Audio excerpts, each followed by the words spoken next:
ఆంధ్రప్రదేశ్లోని పవిత్ర క్షేత్రం శ్రీకాళహస్తి. భక్తి అంటే ఏమిటో ప్రపంచానికి చూపించిన దివ్య స్థలం. ఇక్కడ ప్రతి రాయి శివుని మహిమను చెబుతుంది.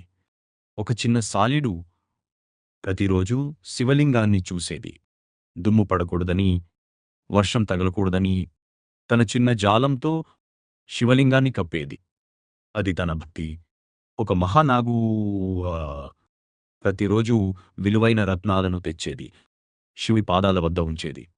తనకు తెలిసిన గొప్ప కానుక అదే. అది తన భక్తి. ఒక గజరాజు పవిత్ర నదికి వెళ్ళి తన తొండంలో నీళ్లు తీసుకుని వచ్చి శివలింగానికి అభిషేకం చేసేది. పూలను సమర్పించేది. అది తన భక్తి. కాని గజరాజు శుభ్రం చేస్తూ సాలీడు జాలాన్ని తొలగించింది. నాగు ఉంచిన రత్నాలను కూడా పారేసింది. ఇది చూసిన నాగు కోపంతో మండిపోయింది. శివుని కోసం వారి మధ్య ఘోర పోరాటం జరిగింది. మెరుపులు మెరిశాయి. వర్షం కురిసింది. చివరకు ఇద్దరూ తమ ప్రాణాలను అర్పించారు. అప్పుడు దివ్యకాంతిలో పరమశివుడు ప్రత్యక్షమయ్యాడు. భక్తి రూపం వేరు అయినా దైవానికి చేరే మార్గం ఒక్కటే అని చెప్పాడు. సాలీడుకు, నాగుకు, గజరాజుకు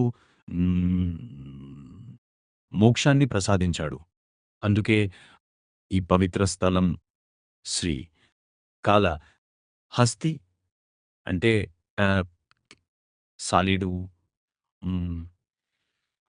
నాగు, గజరాజు భక్తికి చిరస్మరణీయ చిహ్నంగా నిలిచిపోయింది. ఓం నమః శివాయ.